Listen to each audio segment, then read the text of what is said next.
আসসালামু আলাইকুম চাষি ভাইরা। আপনারা পানের বরজ যদি যারা করেন,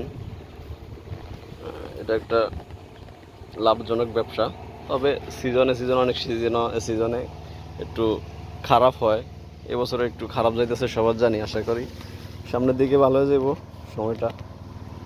যারা পানের বরজ করেন, পানের বরজের পাশে এরকম সুপারি গাছ লাগাইতে পারেন। এটা বাৎসরিক একটা ভালো একটা আয়ের উৎস।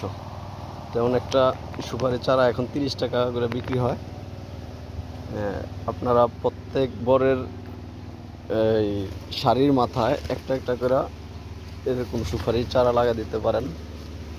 সুপারির চারা লাগিয়ে দিলে আপনার একটা সারিতে একটা করে দিলে একটা সারির মাথায় 30 টাকা দামের একটা চারা উৎপাদন করতে পারেন।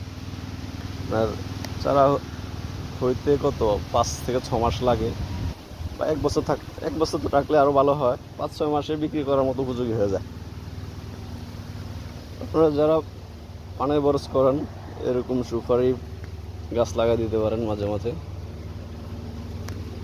তাহলে আপনাদের বাড়তি একটা ইনকাম হয়ে যায়।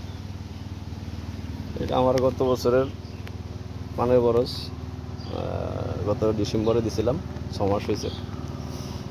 এখন পানের দাম নেই দেখে পানের কোনো নাই, চাহিদা নাই, বেচা বিক্রি কম। এই পান মাত্র 5 টাকা 10 টাকা বিড়া। এর জন্য পান তেমন একটা বাজারও নেই না। অনেক সময় পান বাড়িতেই নষ্ট করে ফেলাই, বাজারে নিলে তেমন একটা দাম পাওয়া যায় না। আর আপনারা যারা পানের বরজ করেন, এরকম সুপারি গাছ লাগা দিতে পারেন।